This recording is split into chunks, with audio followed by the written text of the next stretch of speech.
I was driving down a deserted country road when the rain began to pelt my windshield with great force.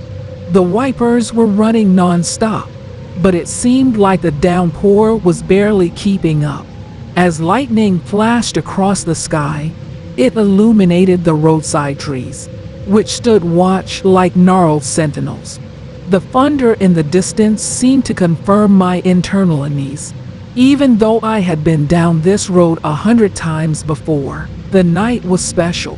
All sense of familiarity seemed to be washed away by the rain, leaving only a lonely and unsettling feeling. In this lonely place, my radio's trembling static was the only way I could get in touch with the outside world. Then in the distance, a pair of dim headlights that were flickering like a dying ember appeared. As I got closer, I could make out the outline of a car, its hazard lights frantically blinking. The car was abandoned, submerged in water, and immobile on the shoulder. My first instinct was to pretend I hadn't seen anything and keep driving. But I couldn't hold up under the weight of duty, or perhaps just curiosity. The rain started as I got out of my car and parked next to the stranded car. As I moved slowly, my heart was beating like a drum. A man standing by the car was dressed like second skin.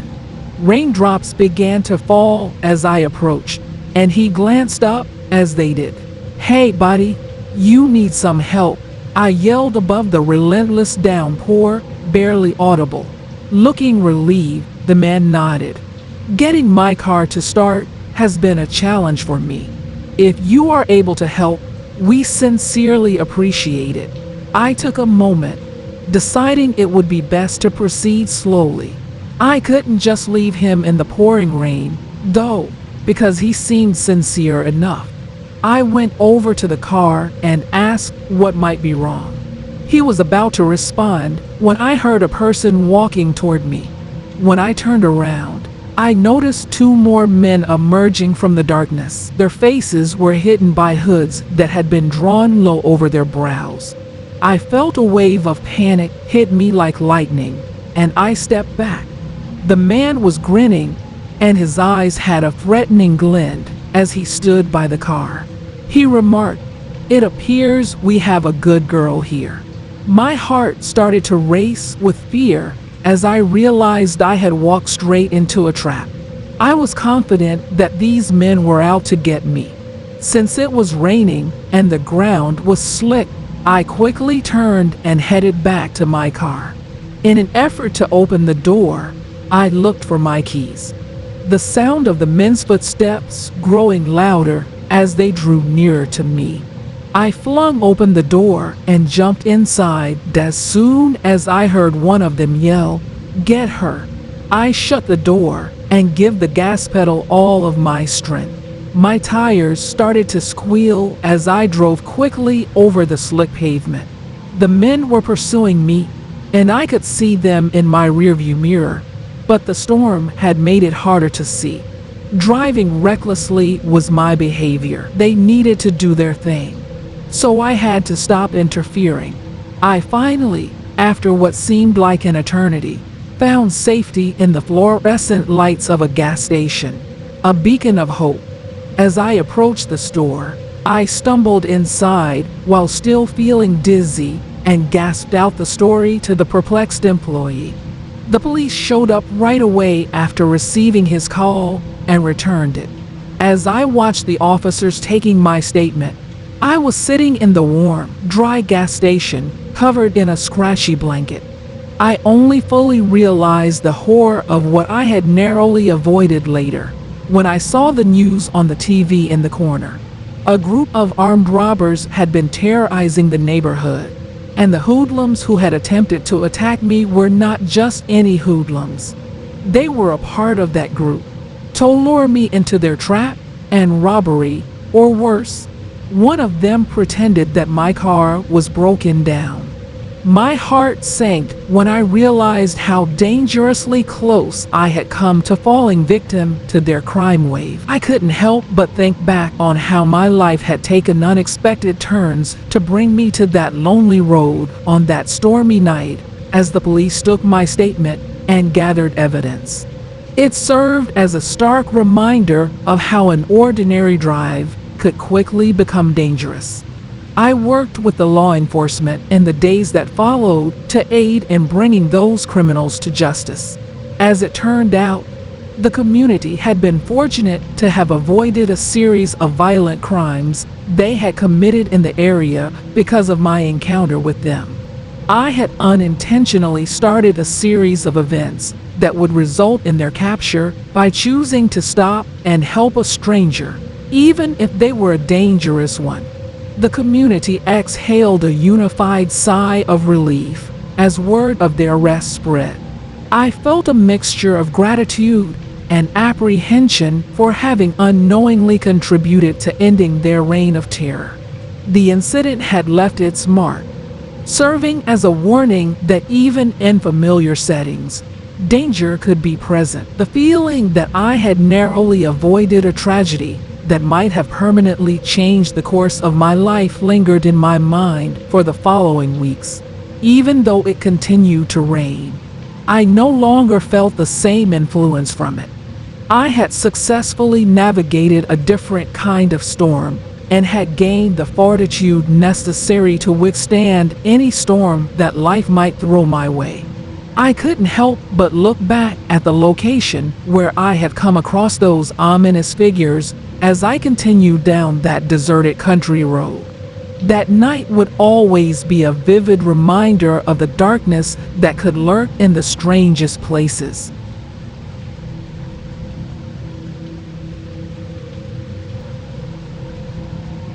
In an effort to protect ourselves from the relentless downpour, my husband and I were making our way back home while huddling under one umbrella. The streets were silent, with nothing but the constant patter of raindrops on concrete. Only a few feet were visible in front of us as we walked. Because the rain's haze had obscured our vision, we felt as though the environment was encroaching on us. The only thing we wanted more than anything was to return to the warmth of our adorable little house because we were drenched and miserable. Then it happened. The ominous silence was broken by a frantic cry for assistance. Our spines tingled as we heard the echo of it through the rainy streets. That voice's urgent tone cut through the chilly, damp air, and we froze. Before beginning to follow the sound, we exchanged anxious glances with one another and let our emotions rule our better judgment. The voice drew us nearer as we peered through the alleyways. We found it impossible to ignore the voice because it was so reeked of suffering, fear, and desperation. Then, on the ground, a wet, trembling man emerged. Without stopping to consider what we were about to do, we hurried to help. The man lying on the ground had ripped clothes, bruising on his face, and was in poor health. Blood and rainwater mixed together trickled down his cheek. He was still out there. "Please help me, he's still out there," he gasped in a low voice. We ran out of time to figure out about whom he was speaking. In spite of the deluge, we assisted the injured man in standing up. That's probably what he was doing when he lunged desperately toward us. So that the police could handle this situation, we hastily decided to take him to the station. But as we turned to retrace our steps through the dim labyrinth, a shadowy figure emerged from the darkness and loomed over us. A man was there, but he didn't appear to be in the right. He had a crazed grin that made us shiver, wild eyes, and matted, tangled hair. He suddenly lunged at us, his movements erratic and unpredictable. There was barely time to respond. As we battled this insane stranger, fear swept through us, and the rain turned the ground beneath us into a dangerous battlefield. My husband screamed in pain, but the constant rain drowned his cries for help. Because of some abominable madness that gave the psychopath strength, I had to fight to keep him in check. We were just regular people who had gotten into a nightmare that was beyond comprehension. Survival instinct took over in that terrible situation. With all the strength I had, I pushed the man away while experiencing an adrenaline rush. My husband and I grabbed the injured man and ran as fast as our trembling legs could carry us when he fell back, taking advantage of the opportunity to flee. The psychopath pursued us obstinately as his manic laughter resounded through the rainy streets. As the chaos and fear grew in the never-ending downpour, it had the feel of a scene from a horror film. We were gasping for air as we ran through the narrow lanes, our hearts racing. We finally made out the warm glow of the police station in the distance. Our clothing clung to our bodies as we ran in that direction with our legs shaking. As soon as we smashed through the doors, the on-duty policemen heard our cries for assistance and quickly intervened. They ran outside and attacked the crazy attacker before he could hurt anyone else. He was a patient who had escaped from a mental institution, his mind torn apart and lost in the abyss of insanity. Police were able to capture him, and they did so with what appeared to be sternness while also appearing relieved and worried. His eyes locked onto mine, and despite being apprehended, he grinned menacingly as they led the psychopath away in handcuffs. It reminded us of the horrors we had just gone through that rainy night, which was a terrifying thought. Police spoke with the injured man and promised to take all necessary precautions, recording his statement in the process. We would never forget that terrifying event. A rainy night that had suddenly turned into a terrifying run-in with madness. We made it home while being shook, soaked, and in great distress. A constant reminder of the horrors we had to endure. The rain outside never stopped.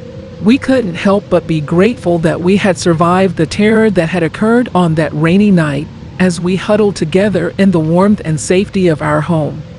The sun finally peeked through the clouds the following morning, bathing the city in a cozy glow. It appeared as though the cosmos had made the decision to use its gentle rays to dispel the night's darkness. We made the choice to pay the injured man a visit at the hospital to see how he was doing and to express our appreciation for guiding us to safety. He had significantly improved by the time we got there. His name was Daniel, and he introduced himself before telling us the terrifying story of how, while returning from work, he had come across the psychopath. He thought it was pure luck that we had come across him. He had been beaten and left for dead in the alley. He thanked us for saving him, and we thanked him for his courage and bravery. A bond that served as a reminder of the resilience of humanity in the face of madness. It was forged in the fiery furnace of that soggy night. The memories of that fateful night started to fade as the days became weeks and were eventually replaced by daily routines. Even though the rain kept coming down, it no longer terrified us as much. We had confronted our deepest fears and come out stronger. Life continued, but we carried with us the enduring imprint of that soggy evening, serving as a reminder of the frailty of life and the perseverance of the human spirit. We were survivors, united by an experience that had permanently changed us, not just two people trying to protect ourselves from the rain.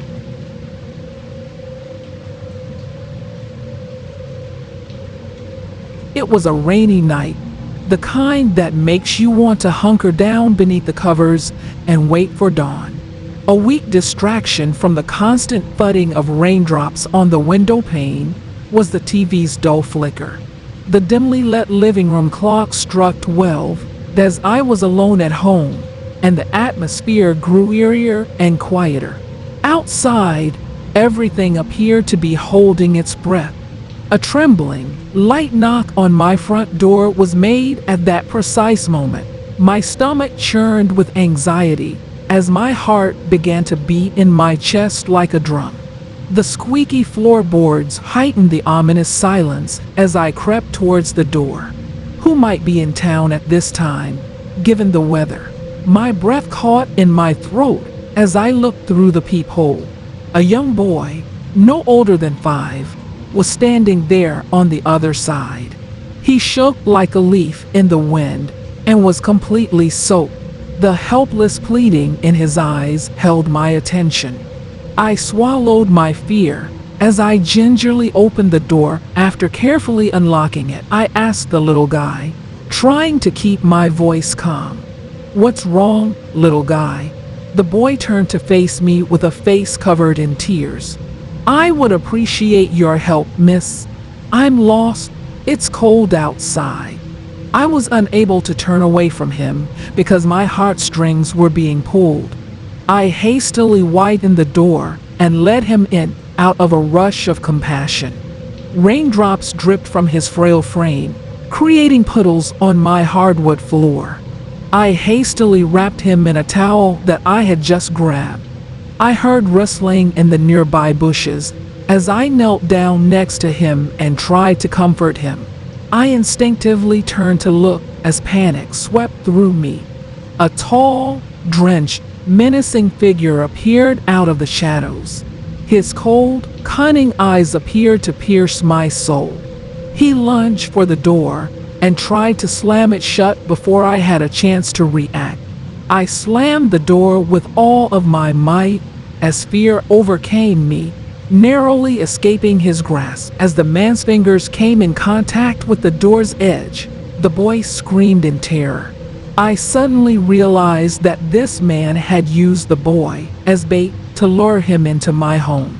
My mind was racing, and I knew I had to protect the boy at all costs. With our eyes fixed on each other, I muttered to him, "Stay here, okay? Don't move." I exerted all of my strength against the door while adrenaline was pumping through my body. The man outside kept slamming the wood and yelling vulgarities. I struggled to keep it under control as sweat streamed down my face. The man's fingers trembled at the edge of the door as I managed to slam it shut with one last frantic push. My heart was racing as I slipped the bolt into position with shaking hands. I was secure at the time. I turned to the little boy hiding in the corner, trying to calm him down by holding him close. The image of the ominous figure outside was still in my head, though, and it was still racing when I called 911 to report the terrifying incident. My voice was shaking. When the police arrived, the man had already disappeared into the night, leaving only the echoes of his nefarious plans. They accepted the child into their care and assured him of his security and comfort. I couldn't help but feel the chilling knowledge that I had just barely avoided a terrible fate as the rain outside poured even harder. The memory of those foreboding knocks, the rain's relentless drumming, and the darkness that seemed to last forever kept me from falling asleep that night. The incident started to fade from my memory as the days turned into weeks. However, the unease persisted, casting a shadow over my every move.